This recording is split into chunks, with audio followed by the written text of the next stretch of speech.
for better, for worse, in sickness and in health, till death do us part. Dear brothers and sisters in Christ, this marriage vow illustrates the rule by which one spouse's fidelity to the other can be measured. Because ultimately, a truly strong and genuine commitment can withstand even the harshest of circumstances. We are all not strangers to the harshest of circumstances, especially over the course of these past months with this pandemic and how it has affected all the many aspects of our lives. The strength of our relationships, our friendships, our resolve has been affected. Households which have been placed under lockdown over the course of these past months have experienced great strain in particular. The first few weeks or months of the lockdown has shown this.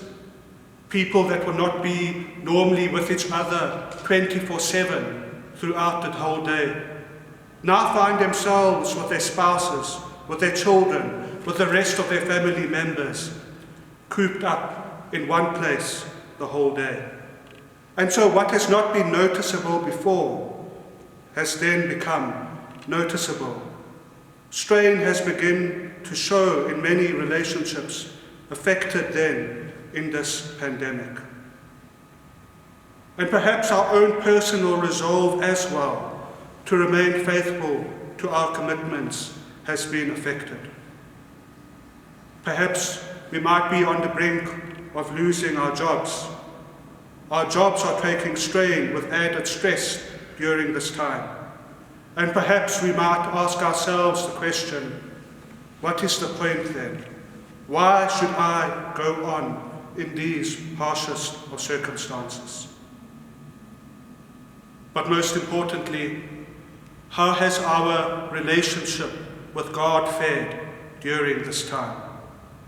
Can we say that we have never wavered or lost even a bit of faith and hope in God during this time? Especially if you must examine what our conception of God is. Has our conception of God been just of a God who deals with us in the best of times, in the happiest of times? A God of health, wealth, and prosperity. Such a God, therefore, cannot give an answer or meaning to the difficult trials and messiness of our own lives which we might face in this time. Or on the other hand, are we viewing a God who is a God of wrath, a God of vengeance, that perhaps with what we are fearing during this time, our own personal difficulties, are we viewing God then as a God who is punishing us for what we might have done before? Merely a God of punishment, a God of ultimate justice and wrath. But God is not either of those two extremes. For today we are encouraged to enter into this paradoxical, even mysterious aspect of Christian life. The aspect of redemptive suffering, of a suffering or weakness which can bring about an ultimate glory. Today's first reading from the prophet Jeremiah illustrates his own grappling or wrestling with the situation he finds himself in.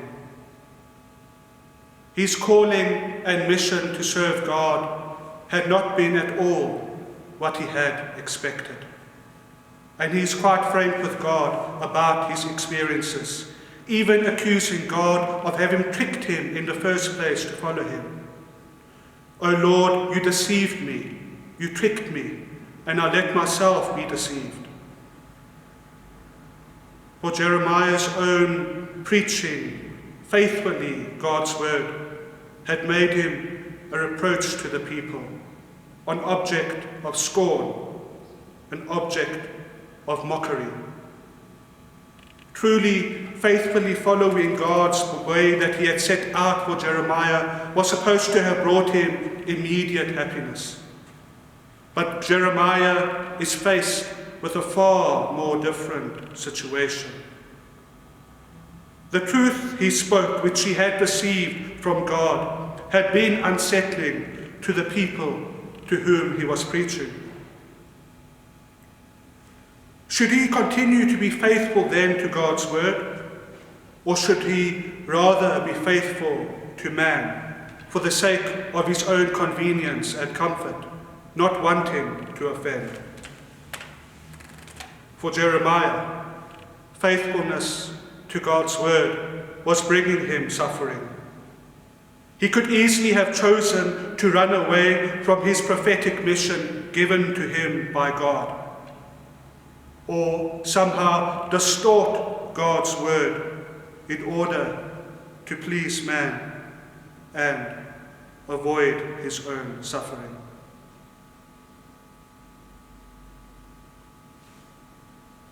This has striking implications even today for our own Christian life, even for those Christian leaders, not just in our own church, that somehow, for their own comfort, for their own gain, somehow seek to distort God's word to make it something which it is not, in order to bring about their own prosperity, their own wealth, their own comfort.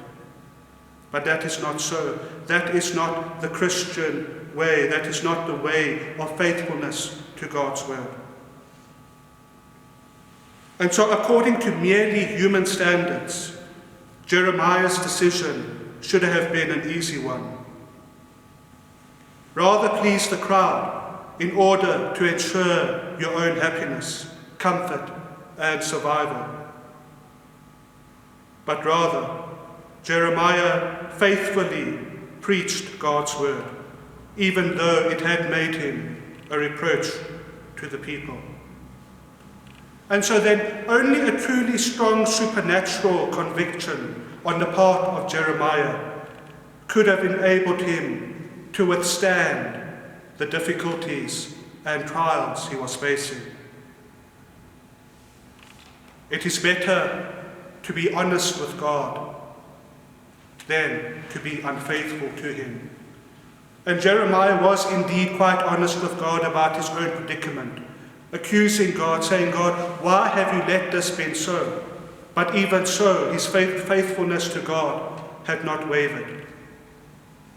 And so this pattern of prayer and of addressing God, which Jeremiah shows, gives us a pattern as to how we ourselves should relate to God, not merely as a God of prosperity, or on the other hand, a God of wrath and judgment.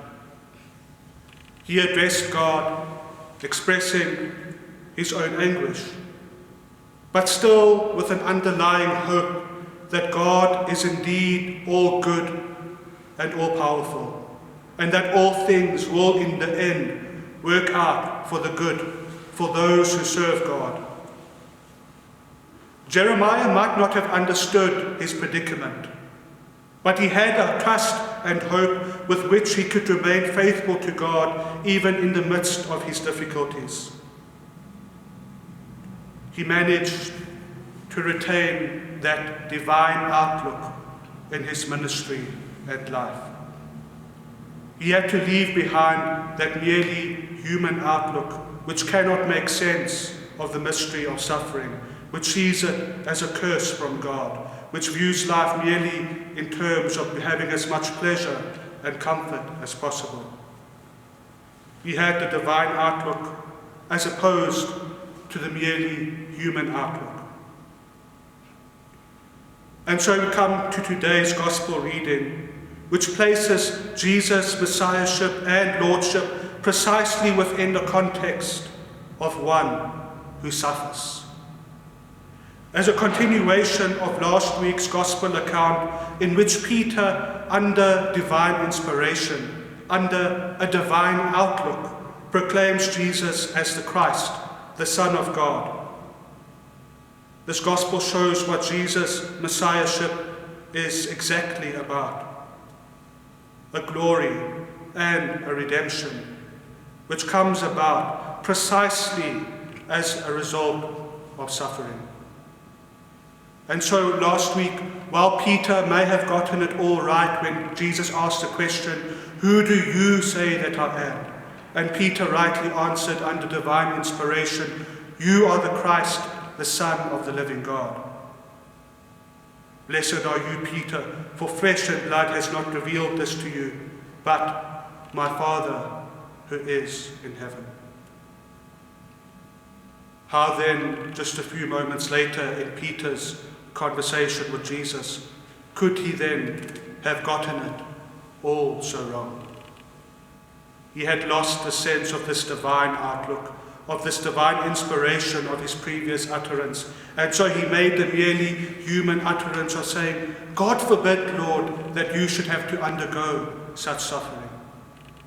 For the common expectation of who the Messiah should be was a Messiah truly great in military and political power, enabling the people of God, Israel at that time, to be rid of all their foreign foes and oppressors. This was to be a Messiah of power, not a Messiah of suffering, as was commonly expected at that time. But Jesus rebukes Peter in this regard, showing him exactly what was the divine wisdom with which he was to continue in his own outlook as to whom Jesus should be. The divine wisdom, therefore, was that suffering was something to be sought. And Jesus himself knew this right throughout his ministry.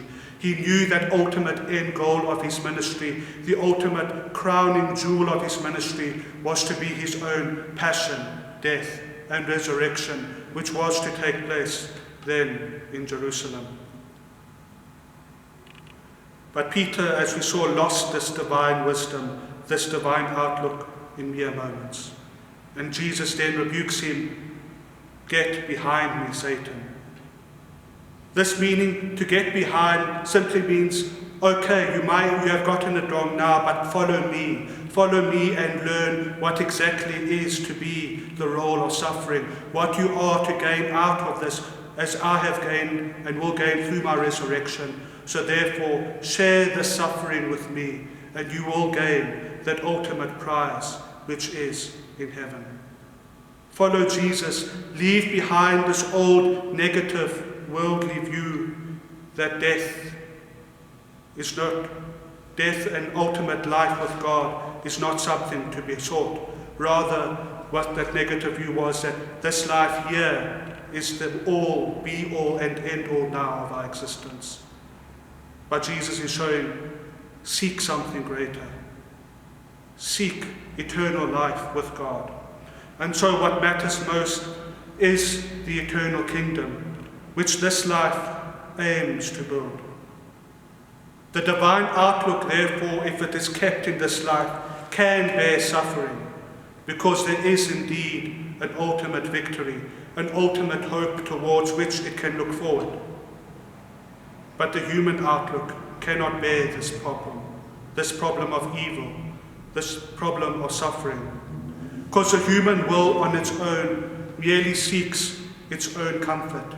And in the truly most difficult of times, it seeks to blame, it seeks to cause division, it seeks to cause dissension, trying to look for some answers as to how it can explain its own trials and difficulties, except looking on the inside whether or not one has this life of God within. And so even then, whatever outlook we may be having, Jesus is still saying, follow me.